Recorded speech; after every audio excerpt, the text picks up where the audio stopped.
Día Mundial del Ambiente, como te presentamos, esto se lo digo extraoficialmente, como mantra del año pareciera, no, el de hoy es aire sin contaminación, ¿verdad? Por planeta sin contaminación del aire, así es. Ese es como el lema para hoy. Estamos contra el plástico. También. Dale, fantástico.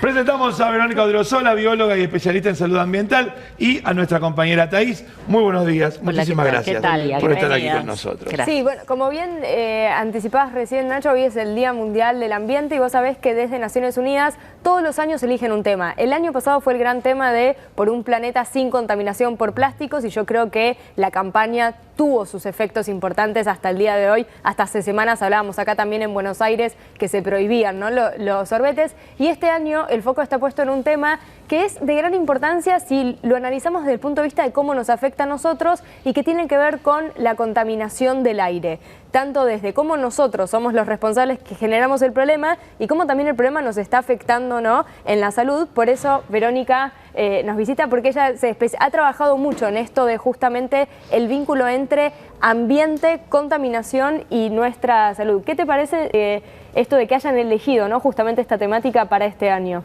Me parece bien porque hace ya varios años que una de las agencias de Naciones Unidas, que es la Organización Mundial de la Salud, está llamando la atención sobre un problema creciente, muchas veces de contaminantes invisibles, y que es un problema, otra vez, que está en aumento justamente porque cada vez más la población humana del planeta vive en grandes ciudades, y en las grandes ciudades este es uno de los principales desafíos.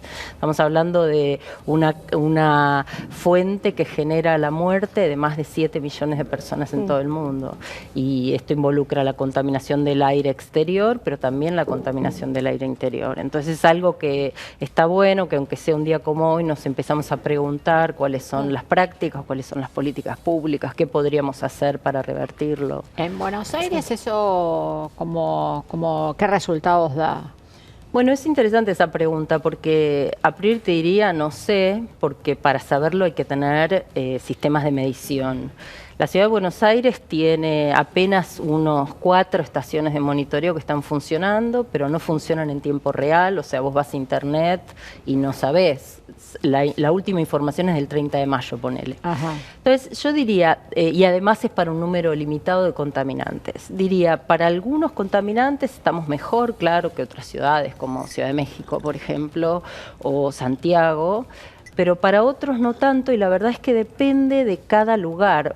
O sea, hay zonas de la ciudad donde se genera una concentración de aire mayor, donde hay mucho transporte o hay otras fuentes de contaminación del aire, entonces la situación uno podría suponer que puede llegar a ser más severa. Lo que pasa es que lo que debería haber es un sistema continuo de monitoreo de la calidad del aire, donde todos pudiéramos saber en tiempo real qué pasa, porque hay veces que hay condiciones climáticas que agravan la situación, y esto es especialmente preocupante para aquellos que tienen enfermedades respiratorias previas, o asma, o tienen alguna condición previa que los hace más vulnerables al aire contaminado.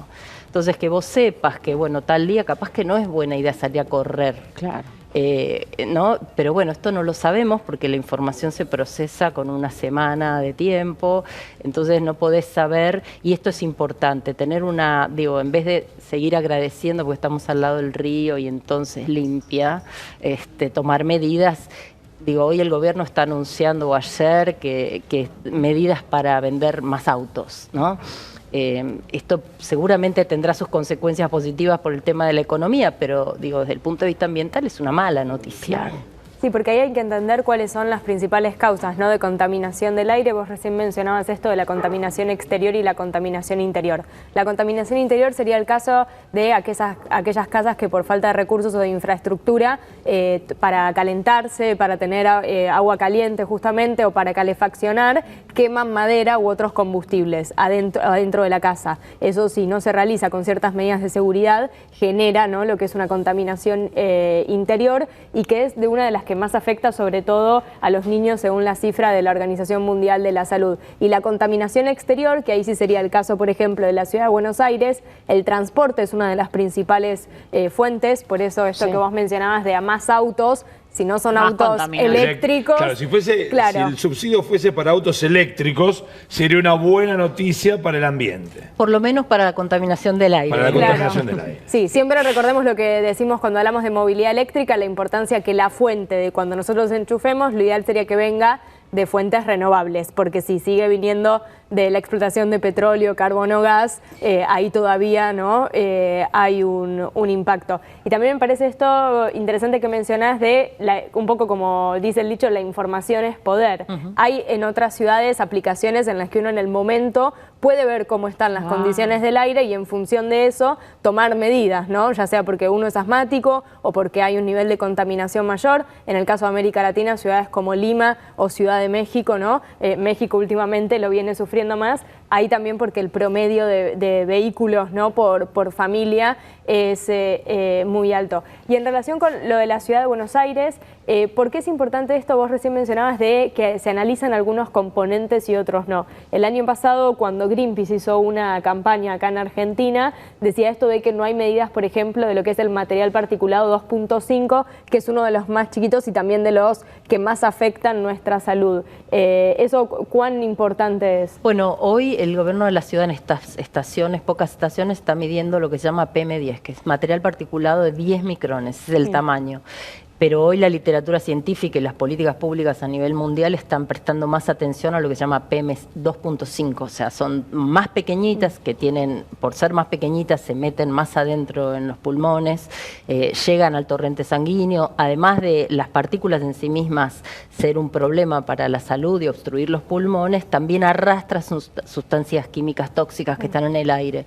Entonces esto agrava algunas enfermedades y es donde más se está prestando atención. Son prácticamente las fuentes de combustión son las principales fuentes, o sea, el transporte otra vez, la quema de combustibles fósiles para generar energía, pero también otros sectores industriales. Son invisibles, lógicamente, yo no las veo, todos nosotros estamos expuestos y eso no quiere decir que nos vamos a enfermar mañana, pero sí quiere decir que puede estar la exposición crónica, especialmente de gente, qué sé yo, los motoqueros, los taxistas, los canillitas, digo, gente que está en la calle todo el tiempo, está expuesto a niveles más altos de manera crónica y sostenida durante años, y eso puede sumarse a tal vez ser un fumador pasivo, digo, a una condición respiratoria previa, y esto es lo que después afecta las estadísticas de cáncer de pulmón, de obstrucción pulmonar, de infecciones respiratorias, especialmente en esta época del año. ¿Y hay concientización en el ámbito de la salud de relacionar esas patologías, ¿no? Ya sea de la respiración o cardiovasculares, con los niveles de contaminación, o todavía esa conexión no está hecha desde la salud? Lamentablemente no. Te diría que en ciudades como Santiago cada vez sí, y de hecho se conoce cuál es la estación del año donde este tipo de, donde las guardias médicas tienen que estar preparadas porque hay más contaminación, entonces llega más gente a las guardias, pero acá en nuestro país no, más bien se asocia al virus de la gripe y estas cosas. Un fumador va, se hace una radiografía y le aparecen manchas en los pulmones. Un fumador pasivo, o no un fumador pasivo porque esté al lado de gente que fume, pero como decías vos, Verónica, un canillita, un motoquero que aspira gases de los autos, ¿cómo debieran verse sus pulmones? No, bueno, lo que debería es hacerse un chequeo médico, claro, porque digo, puede verse en placas de pulmones algún daño que donde esto puede estar contribuyendo, puede haber otros efectos. Digo, la verdad es que los pulmones son como la principal recepción de los contaminantes, pero al llegar a la sangre también hay problemas, efectos sobre el cerebro. De hecho, cada vez se alerta más sobre problemas neurológicos en el desarrollo neurológico de los niños, también afectados a contaminación del aire. Pero digo, evidentemente, si es alguien que tiene alguna enfermedad pulmonar previa o está expuesto a otras fuentes, debería hacer un chequeo porque esto es un riesgo adicional. Voy a hacer una pregunta tipo muy ciencia ficción, y espero no estar faltando el respeto. Como han avanzado los químicos, como han avanzado las combustiones y la contaminación, el ser humano no mutó desde un tiempo a esta parte. Digo, el cuerpo del ser humano es el mismo del 1901 al del 2019. Digo, alguien que haya gestado con esta contaminación, entonces que las nuevas generaciones ya nazcan, no te quiero decir Wolverine, pero bueno, que ya sean un poco más soportables a una contaminación. Bueno, no que se sepa, o no que yo sepa por lo menos, más bien te diría que al contrario, hay muchos parámetros de salud pública que han cambiado debido a factores ambientales y no ha sido para bien, no sé, por hablar de algo que no es contaminación del aire, no sé, algunos factores que tienen que ver con la alteración del sistema hormonal, que las mujeres tienen la menarca más temprano, digo, hay una cantidad de cosas que están cambiando en la población y que algunas de las cuales están siendo asociadas a factores ambientales, a la dieta, etcétera. O sea, como que ya están siendo incorporados de alguna manera en los genes.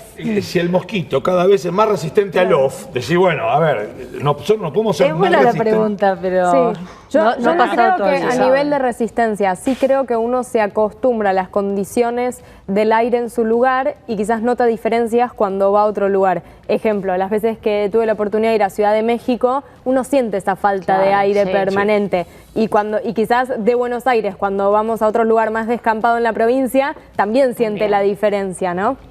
Muchísimas gracias, gracias Thaís, gracias Verónica. Nos vamos.